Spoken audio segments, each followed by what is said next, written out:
신앙에 이 때가 있습니다. 그래서 그 때에 맞는 하나님의 메시지와 그 음성을 듣는 것이 참 중요합니다. 신앙의 주체와 모든 것을 인도하시는 분은 성령님인데, 성령님이 그 때에 맞는 음성과 인도를 우리에게 마음속에 불어넣어 줍니다. 절대적으로 주님이 주세요.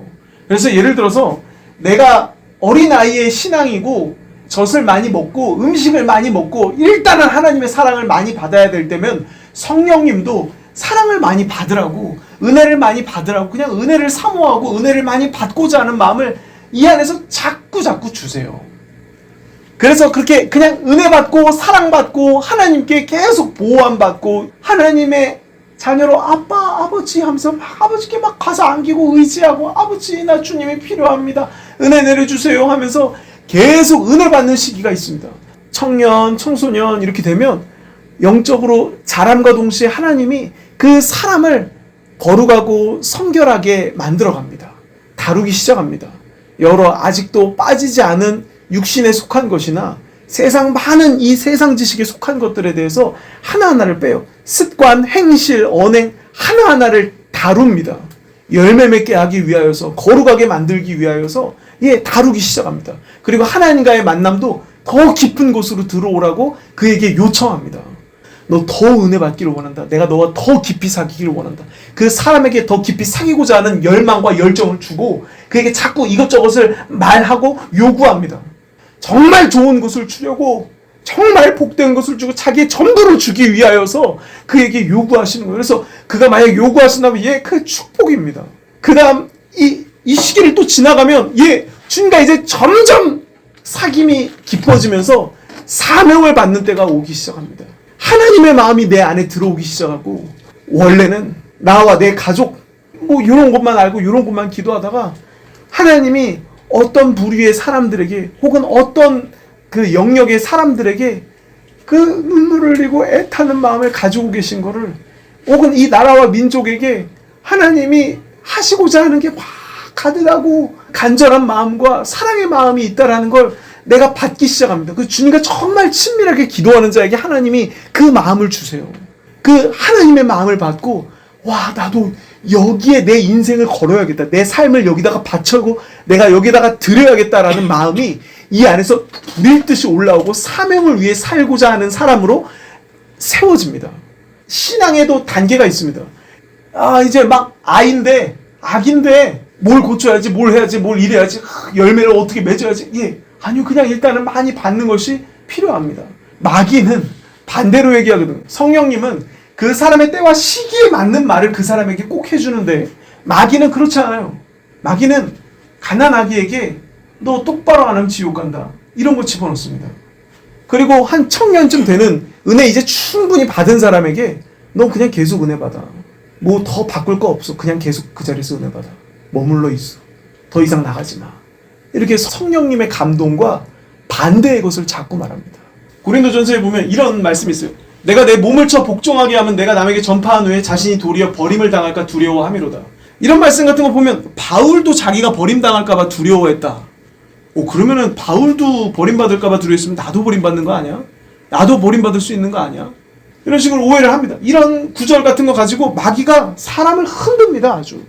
근데 여러분, 이거 원어상으로 보면은요, 자신이 도리어 거절을 당할까 두려워함이로다 라고 하면서 이게 쓰임받지 못할까 봐입니다. 바울이 자기 자신을 계속 쳤어요. 왜 치냐면 계속 하나님 나라의 하나님의 뜻에 맞게 쓰임받고 싶었기 때문입니다. 쓰임받지 못할까 봐 두렵다라고 성경에 말해요. 사실 원어상으로는 이 두려워함이로다가 아예 없습니다.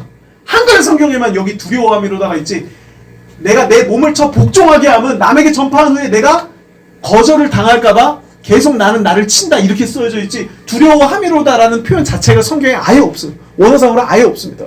이것은요, 사명자의 상에 대해서 말하는 겁니다. 사명자의 상. 디모데에게 뭐라고 말하냐? 너가 계속 다른 박질을 해서 상을 받는 자는 한 명뿐이다. 끝까지 다른 박질해서 상을 받아라. 사역자로서의 상을 받아라, 이런 의미입니다. 자신을 계속 쳐야 되는, 상을 향해 달려가야 되는 시기는요, 제가 아까 말했듯이 이 사명을 위해 사는 사람의 시기입니다. 근데 이런 거를 초신자들이 보고 날 쳐야 되는데 막 다른 박질, 그 디모데 전후서 보면서 야, 군인처럼 살고 막 다른 막자를 계속하고 한 명만 상을 받는다는데, 야, 그 상 받을 날 정말 정신 차리고 살아야 되는구나. 그렇지 않다라는 거예요. 은혜 받을 때라는 거예요. 그 막 상을 위해 달려갈 그런 시기가 아닐. 바울이 계속해서 쓰임받고 계속해서 하나님 나라에 동참하고 계속해서 하나님의 영광을 위해 살고 싶은 열망함이 가득했습니다. 빚진 자라는 마음이 가득했습니다. 나는 빚진 자다. 예수님 핍박하던 사람들이 이렇게 은혜 받아서 이렇게 교회의 일꾼 되었는데 온몸 마음 다 바쳐서 주를 위해 살고 싶다. 끝까지 쓰임받고 싶다. 내가 내 몸을 어느 순간부터 안 치고 내가 내 몸을 더 이상 제어하지 않고 절제하지 않고 그냥 이래저래 편하게 살다가 더 이상 쓰임받지 못하는, 하나님이 더 이상 나를 통해서 일하실 게 없고 내가 여기저기 서도 하나님이 나를 통해서 역사하시는 게 없는, 그렇게 거절당한 상태가 싫은 거예요. 그래서 바울이 자기 몸을 계속 쳤다라고 말하고 있습니다. 그 다음에 또 보면 이런 말씀이 있어요. 항상 복종하고 두렵고 떨림으로 너희 구원을 이루라. 두렵고 떨림으로 너희 구원을 이루라. 이런 구절도 구원을 완성해야 돼. 구원을 네가 얻으려고 해야 돼. 이런 식으로 자꾸 해석을 합니다. 구원을 성취하라 이런 의미가 아닙니다. 구원은 이미 받았어요. 요한복음에도 너희 안에 구원이 영생이 있음을 알게 하려고 내가 이 편지를 썼다라고 말하고 있습니다. 이 구원이 이미 받았어요. 받은 구원이 있고 그걸 이루어가는 구원이 있습니다. 영은 받았어요. 내 생각과 내 마음과 내 혼적인 영역은요, 그 구원을 이루어 가야 됩니다. 성화의 영역입니다. 그래서 이 구절을요, 그 마틴 루터부터 해서 모든 대부분의 사역자들은 다 이 구절을 성화의 개념으로 해석을 합니다. 이 말씀은 너 구원받지 못했으니까 두렵고 떨림으로 구원을 받으려고 해야 돼. 너 정신 차리고 너 구원 받아야 돼. 이런 의미가 절대 아닙니다. 저는 문맥상으로도요, 앞에 구절에 하나님이 그리스도를 지극히 높여 모든 무릎을 꿇게 하신다. 예수 그리스도가 모든 입술과 모든 무릎 앞에 아예 지극히 높아지시는데 그분을 하나님 막 높이실 때가 되고 그 앞에 모든 입술이 다 자백하고 고백하는 날이 올 텐데 너 그냥 적당히 성화되지 않고 적당히 죄 지으며 살고 적당히 그냥 물에 물 탄 듯 술에 술 탄 듯 그냥 그렇게 살지 말고 그때 하나님 앞에 더 깨끗하게 설 수 있도록 두렵고 떨리는 마음으로 너 구원을 이루어가라 라는 의미로 쓰여져 있어요. 영적인 청년에게, 영적인 아비들에게 하시는 말씀이에요. 이런 게 다 영적인 유아기 때 마귀가 이런 막 어렵고 무서운 말씀 많잖아요. 그런 거 가지고 너 정신 안 차려 계속 눌리게 만듭니다. 계속 눌리게 만듭니다. 성령님은 눌린 자에게 괜찮아, 내가 너와 함께, 내가 너를 도와, 내가 너를 인도해, 내가 너를 세워갈 거야. 오히려 그렇게 눌린 자에게는 얼마나 희망을 주는지 모릅니다. 근데 어느 정도 섰다 그러면 하나님이 계속 희망을 주느냐? 그렇지 않습니다. 계속 훈련하고 연단시키고 준비시키고 더 잘 걸어갈 수 있고 달려갈 수 있도록 하나님이 말씀하세요. 사람마다 사람의 그때의 시기마다 성령님이 다루시고 말씀하시는 내용들이 다르다라는 것입니다. 그래서 이런 말씀이 있습니다. 여호와여 주로부터 징벌을 받으며 주의 법으로 교훈하심을 받는 자가 복이 있나니. 막 은혜 받을 때가 있는데 시기가 좀 지나면 하나님이 징계도 하시고 훈육도 하시고 벌도 주시고 이것저것을 교육하시는 그런 시기가 있습니다. 막 무섭게 나를 치신다 이런 게 아니라 내가 행한 악행에 대해서 그걸 이렇게 도로 받게 하시는, 그래서 나를 가르치시는, 상대방의 입장을 생각하게 하시는 그런 하나님의 또 섭리와 운행하심이 있습니다. 그런 걸 자꾸 다루심을 받는 그 시기가 오는데 그건 복이 있다라는 거예요. 난 그건 싫은데. 아니요. 나의 온 영혼과 나의 삶에 귀한 가르침과 배움이 되고 나를 참되게 세워가는 귀한 시기입니다. 잠언에도 이 말씀이 있습니다. 내 아들아 여호와의 징계를 경히 여기지 말라. 여호와께서 그 사랑하시는 자를 징계하시기를 마치 아비가 그 기뻐하는 아들을 징계함 같이 하시느니라. 하나님이 그 기뻐하고 사랑하는 아들을 징계하는 거예요. 너 정신 안 차릴래? 너 똑바로 안 해? 해서 징계하는 게 아니라요.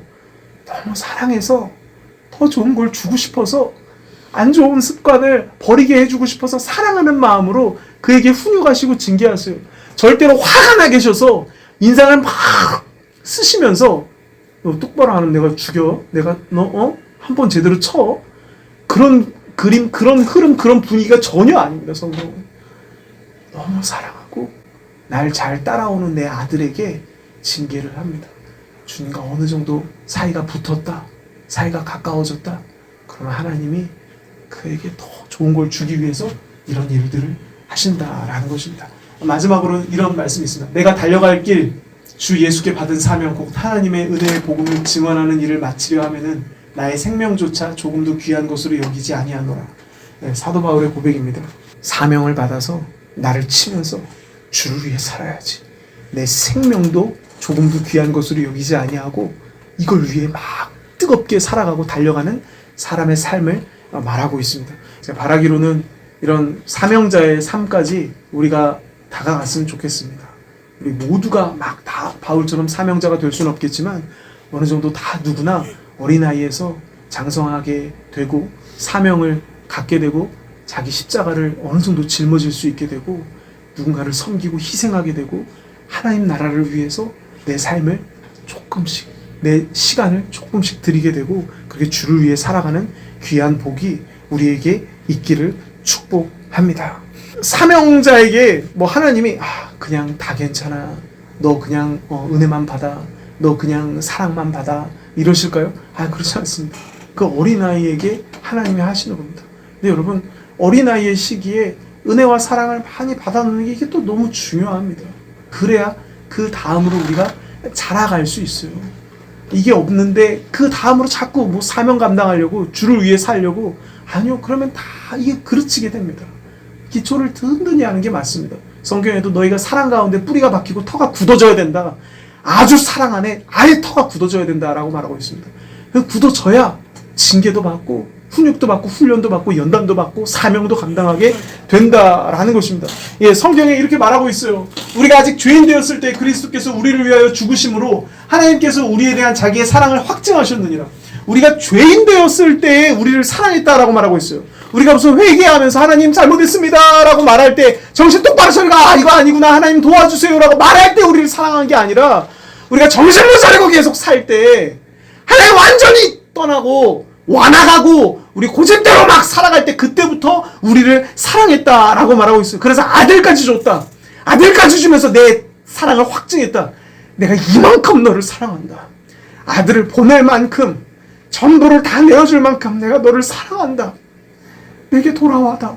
내게 와다오. 내가 널 축복하기를 원하고 내가 너에게 은혜를 베풀기를 원한다라고 하나님이 말씀하신다라는 겁니다. 이게 뭘 잘해서 사랑하는 게 아니에요.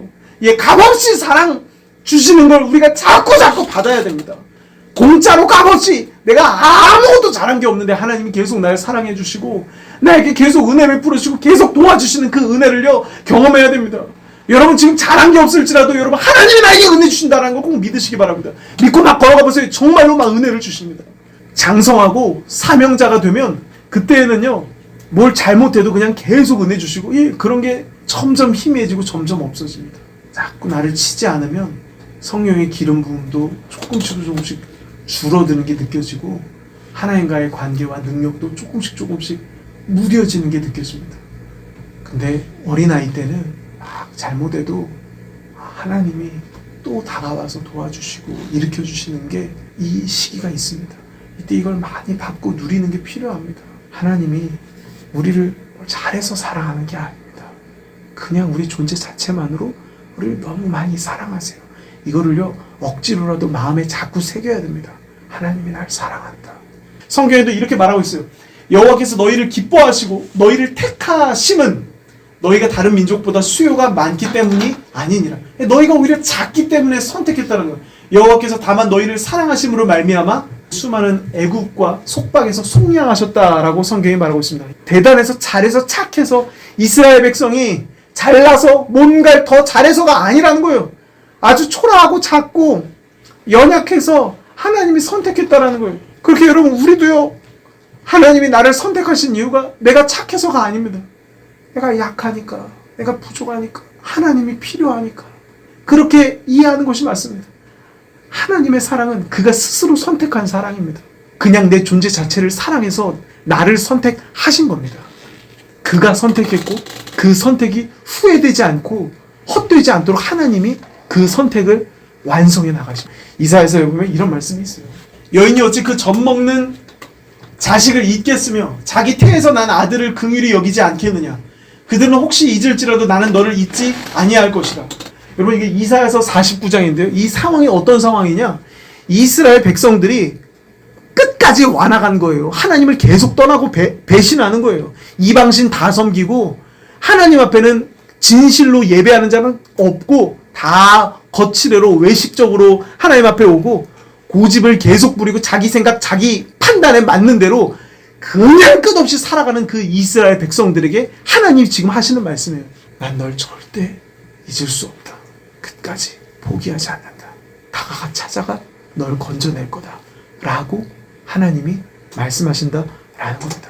예, 이 하나님의 약속과 그 마음의 각오대로 실제로 이 이스라엘 백성들을 하나님이 그 모든 수렁과 포로와 역경에서 그렇게 완악한데도 끝끝내 끌어안고 포기하지 않고 돕습니다.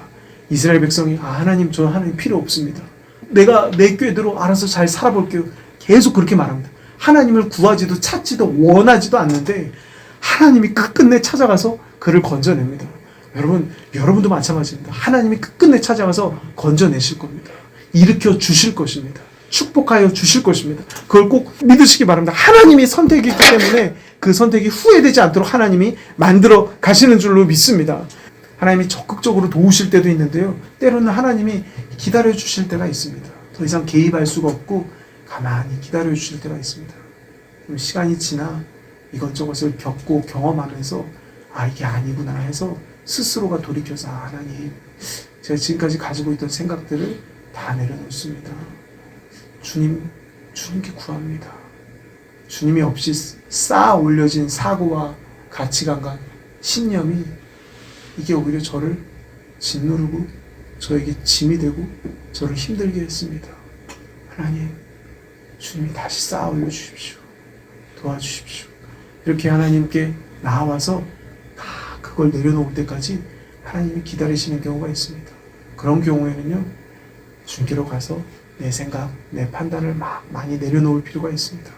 또한 하나님이 가만히 기다리고만 계시지 않고 적극적으로 내게 와서 일하시고 도우실 때가 있습니다. 때마다 시마다 다 다릅니다. 그걸 그러면 어떻게 분별할 수 있느냐? 우리 안에 계신 성령님이요. 성령님이 우리 안에서 알려주세요. 내가 어느 시기인지. 내가 지금 정신 차리고 내 생각, 내 판단 내려놓고 하나님 앞에 일단 무릎 꿇어야 되는구나. 그런 시기인 걸 알려주시고 지금은 하나님이 나를 많이 위로하시는구나. 잘하고 있다고, 괜찮다고, 내가 함께 한다고 나를 많이 격려하고 계시는구나. 이거를요, 성령님이 우리 안에 알려주세요. 신앙의 모든 메인 핵심 주체는 성령님이에요. 그분이 교사가 되시고 그분이 인도자가 되시고 그분이 상담자가 되시면서 그분이 계속 우리를 끌고 갑니다. 우리는요, 해야 될 게 사실 한 가지밖에 없습니다. 더 하나님 알기 원하고 더 은혜 받기 원하고 더 성령 충만하기 원하고 이거를요 다 뭉뚱그려서 그냥 더 하나님 가까이 하기 원한다. 이게 성령 충만하기 원한다. 은혜 받기 원한다. 다 같은 말이거든요. 이 한 가지만 계속하면 나머지가 다 되는 거예요. 하나님 더 은혜 받고 싶습니다. 더 많이 은혜 주세요. 이렇게 기도하든지 아니면 하나님 저 더 만나고 싶습니다.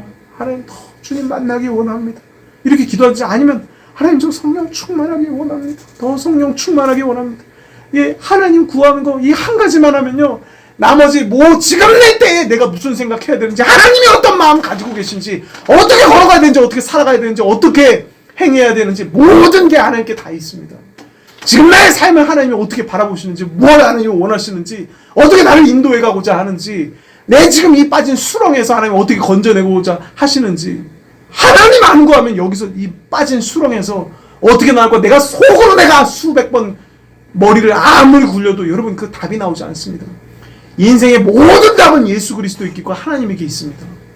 하나님 한 분을 구하는 거 이 한 가지만 합니다. 기독교에는 하나님 구하고 은혜 구하면 그게 나를 다 인생 전체를 다 인도하는 겁니다. 어떻게 걸어가야 어떻게 살아가야 어떻게 해야 되는지를 알려주신다라는 것입니다. 시편에도 이런 말씀이 있습니다. 스올에 내 자리를 펼지라도 거기 계시니이다. 내가 새벽 날개를 치며 바다 끝에 가서 거주할지라도 거기서도 주의 손이 나를 인도하시니 하나님이 어디에든 계시고 절대로 놓치지 않는다라는 걸 계속 강조하는 구절입니다. 여기서 스올은 지옥입니다. 지옥과도 같은 상황에 내가 가서 자리를 펼지라도 거기도 계신다라는 거예요. 하나님 내 인생은 그냥 망했는데요. 끝났는데요. 아예 최악으로 치닫았습니다. 라고 하나님 앞에 말할지라도 거기서도 하나님이 함께 하시고 그를 어떻게든 건져내려고 하시고 건져내고자 하나님이 역사하시고 일하시고 그에게 감동하시고 너 나를 붙잡아라. 너 나와 함께 일어나자. 내가 널 도울 거야. 내가 널 건져낼 거야. 라고 하나님이 그 사람에게 말씀하십니다. 그 음성 듣고 주와 함께 일어난다면 어떤 스올에 있던지 어떤 구렁텅이에 빠졌던지 그 사람이 일어날 수 있습니다. 성경이 이렇게 말하고 있습니다. 또한 여기서 새벽 날개를 치며 바다 끝에 가서 거주할지라도 바다 끝은 이스라엘 백성들에게 정말로 야 여기에는 하나님이 안 계시겠지. 여기에는 하나님이 없겠지 하는 정말 끝입니다. 그러니까 내 인생이 끝까지 다 치다가 갔을지라도 거기에서도 하나님의 손이 함께하고 나를 인도한다라는 거예요. 하나님 전 끝까지 왔습니다. 저는 망가질 대로 다 망가졌습니다. 저도 이제 손을 놓습니다. 저도 어떻게 될지 모르겠습니다. 하는 상황까지 갔을지라도 하나님 거기 계시고 인도하신다라는 거예요. 예, 우리 하나님이 이러한 하나님입니다. 절대 포기하지 않고 끝까지 같이 하시고 어떻게든 승리를 주신다. 여러분 우리 모두요 하나님이 승리를 주실 것을 꼭 믿었으면 좋겠습니다. 네, 어떤 수렁에 있든지 거기서 건져내실 거를요 반드시 믿었으면 좋겠습니다. 어떤 어려움에 있든지 거기서 아주 탁월하게 건져내시고 지난날의 여러 수치와 괴로움에 대해서 갚아주실 거를요 믿고 걸어가는 우리 모두가 되었으면 좋겠습니다. 우리가 할 거는 아까 말씀드렸던 것처럼 계속 하나님만 구하는 겁니다. 때와 시기는 우리는 모릅니다. 언제 내가 회복될지, 언제 내가 일어날지, 언제 내가 하나님 만날지, 언제 내가 열매 맺을지, 언제 내가 사명 받을지, 언제 내가 주를 위해 생명 바칠지, 언제 내가 어떻게 살아갈지 그런 시기는요 우린 절대 모릅니다. 그냥 우리는 그게 오던 안 오던 내가 아이건 청년이건 사명자건 어느 상태건 상관이 없이 우리가 해야 될 일은 단 한 가지밖에 없습니다. 너희는 먼저 그의 나라 그의 의를 구하라. 하나님 한 분 만나기 원하고 하나님 계속 구하는 겁니다. 하나님 찾는 겁니다. 하나님과 계속 교통하려고 하는 겁니다. 하나님을요 실질적으로 이렇게 빵 하고 만나는 때가 있습니다. 그분이 아예 인격이에요. 그냥 뭐 하나님이 사랑이시다 아들을 보냈다 이건 정보잖아요. 정보. 하나님이 나를 사랑하신다 나를 위로하신다 나를 격려하신다 이건 그냥 다 정보입니다. 정보. 근데 그분을 만날 때 그냥 그 마음이 아예 내 안에 느껴집니다. 정보를 뛰어넘어 존재를 느낍니다. 제가 만약에 철수라는 친구를 안다고 칩시다.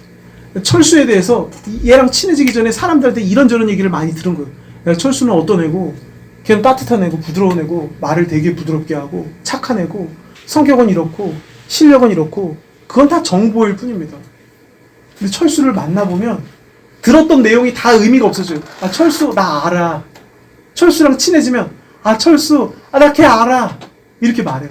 그냥 그 존재를 철수라는 애를 아예 알기 때문이에요. 그렇게 여러분 하나님을 아예 체험하고 만나서 아는 시기가 있어요. 근데 그렇게 알지 못할 때가 아직 만나지 못했을 때가 있어요. 그때 그냥 하나님 내 주님 원합니다. 주님 만나기 원합니다. 그렇게 기도만 해도요 이게 계속 이루어져 가요.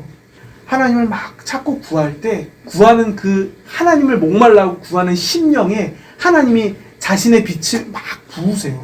점점 그 감각이 깨어납니다. 그래서요 목사님이 말씀하시는 나 하나님 만났다 막 인생 송두리째 다 변화되고 그게 아직 안 왔을지라도 계속 하나님을 구해보시기 바랍니다. 그러면 점점 그 영적인 감각이 계속 깨어납니다. 점점 깨어납니다.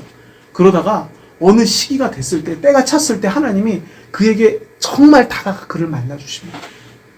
내 인생, 내 사고, 내 모든 게 송두리째 변화되는 그 시기가 분명히 옵니다.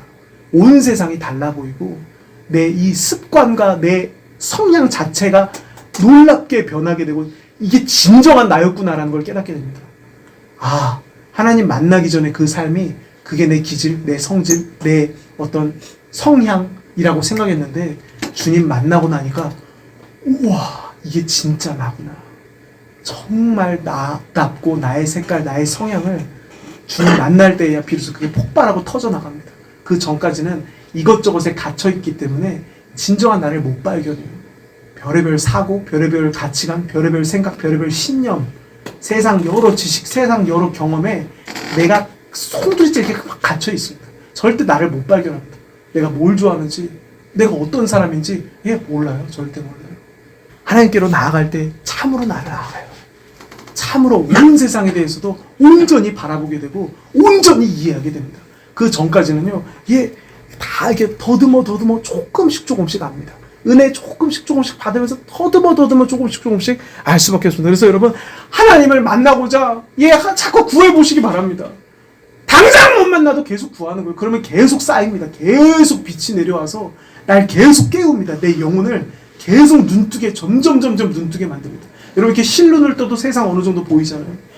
실눈이라도 뜨게 계속 만들어줘요. 그래서 여러분, 계속 구하시기 바랍니다. 여기서 보면 너희를 부르신 이는 미쁘시니 그가 또한 이루시리라 라고 말하고 있어요. 하나님이 이루신다라는 거예요. 그가 좋은 분이다. 그가 이루신다라는 거예요. 이 말씀도 사람이 오용해서 하나님이 이루신데 난 가만히 있으면 되지. 그러면 정말 안 이루어집니다, 여러분. 적극적으로 이루시고자 하는 분이 우리 뒤에 있다라는 거지. 그냥 그거 믿고 내가 그냥 가만히 놀겠다, 쉬겠다, 잠만 자겠다, 게을러 퍼져 있겠다. 그럼 여러분 안 이루어져요. 하나님이 이 적극적인 분이 내 뒤에 있구나. 나도 주님 구하며 기도하며 걸어가 봐야겠다. 그러면 이게 같이 함께 소리가 나며 손뼉이 맞닥뜨리지면서 같이 그렇게 열매 맺고 완성되는 거지. 넌 평생 받기만 해라. 나만 다 한다. 그런 건 없습니다.